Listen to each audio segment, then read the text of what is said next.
The world's population is growing by as many people as the entire population of Germany every year. And by 2050, we'll be close to 10 billion people. The world will have to double its food production, and one of the major challenges is to find the balance between our basic needs while protecting nature.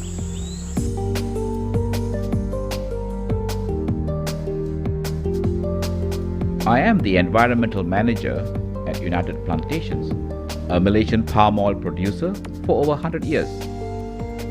Oil palm cultivation is the most important crop in Malaysia, and environmentalists have often targeted the industry. The ambivalent reality is that there is total lack of knowledge of what is being done here. Now let me share with you what United Plantation does in its various agriculture operations.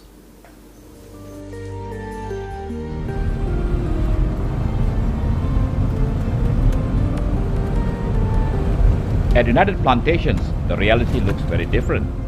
For example, here at 15 Estate, which we acquired in 2004. Even though we kept this large conservation area, we were able to increase our production by 25% at the estate. Now this plantation was cleared in 1929, but this 210 acres of pristine primary forest was kept intact. It's millions of years its ages, and so our challenge now is to make sure that the sustainability prolongs, to maintain what Mother Nature has given us and the ecosystem.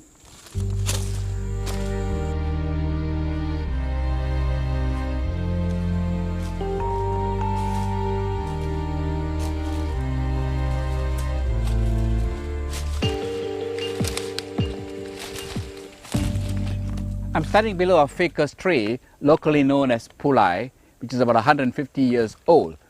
Now this primary forest here supports a very large gene pool of 400 species of flora.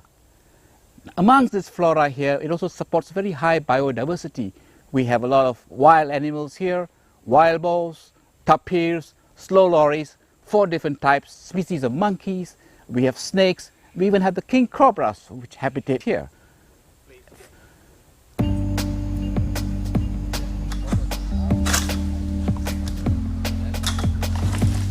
This is what we do at UP, growing oil palm and harvesting fresh fruit bunches, the raw material used for palm oil.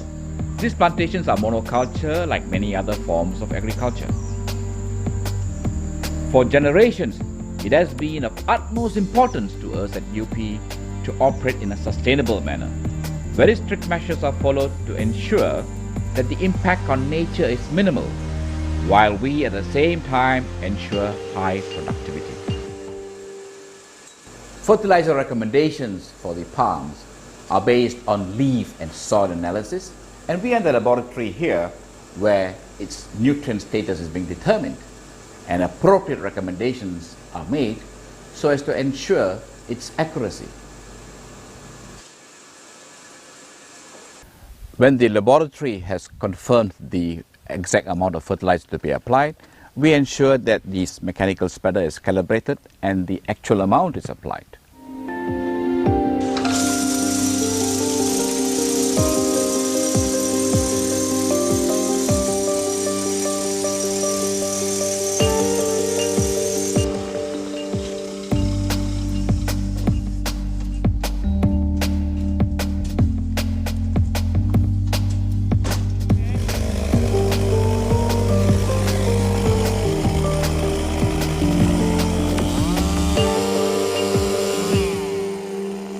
When we experience an outbreak of backworm infestation and when we have to intervene with chemicals, we administer the chemicals through a trunk injection system where a hole is drilled and the chemical is injected into it and plucked after it. So in this way, our treatment is very specific. It goes to the systemic system of the plant and the target pest is destroyed. Unlike aerial spraying and fogging, where you have collateral damage to biodiversity.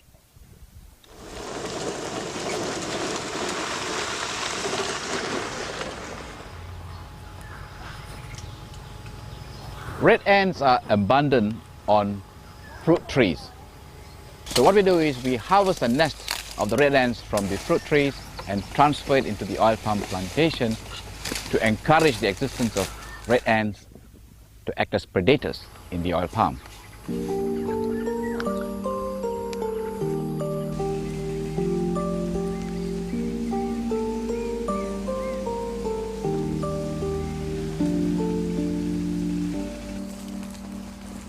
Basically, the habitat from the fruit tree and the oil palm plantation is similar, so they are easily adaptable to the oil palm when released in the fields.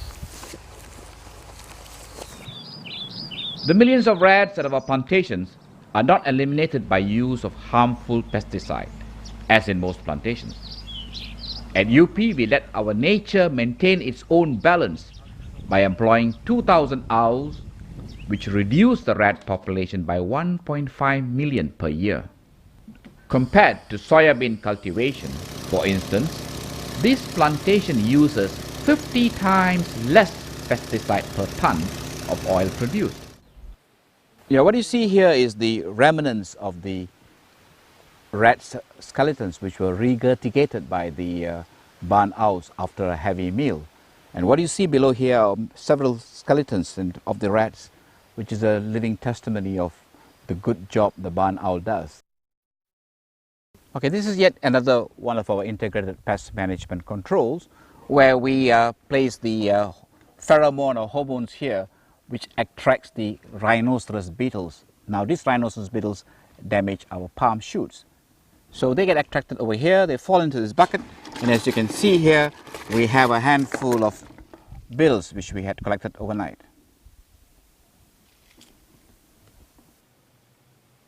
These yellow flowers which you see here, apart from its aesthetic value, they are beneficial plants which are specifically planted to encourage the bugs which feed on the caterpillars which damage the foliage of the oil palm. So in this manner, we are able to maintain a biological control.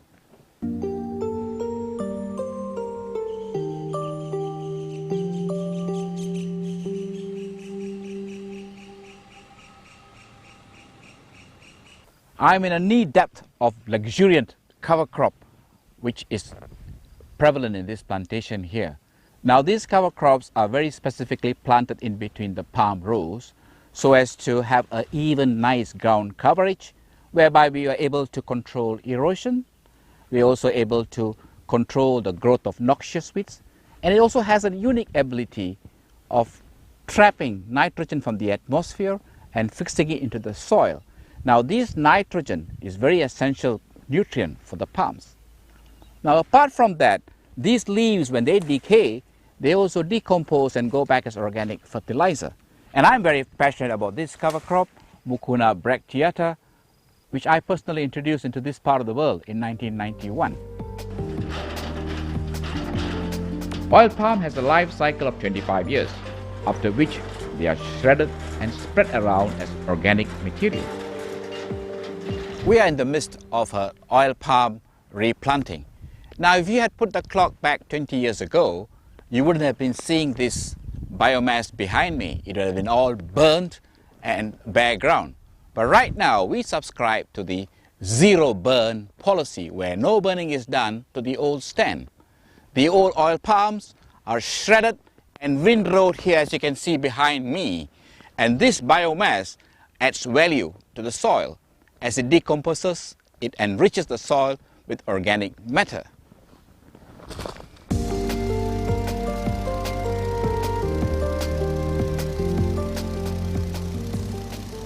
UP's latest commitment to the environment is our effort to limit the greenhouse gas emissions. For example, we produce green energy at our biomass and biogas plants. This reduction of CO2 amounts to the emissions from 15,000 cars. We are in the state-of-the-art biomass reciprocating boiler, where waste generated from the palm oil mill is converted into bioenergy and organic fertilizer. The bioenergy is utilized for the oil mill operations and domestic power supply. This is the organic fertilizer converted from the palm oil mill's waste. In the process of extracting crude palm oil in our mills, the discharge is known as the palm oil effluent. And under normal circumstances, the palm oil effluent is discharged into the watercourse after a series of treatment. However, here we are at the biogas plant where the effluent is trapped and put up to the facultative tanks that you see behind me, and from there methane gas is trapped and we send it over to our refinery, and in the refinery it is used to run our boilers. Now in this process, this biogas which we produce is able to displace 80% of our dependency on fossil fuel at the refinery.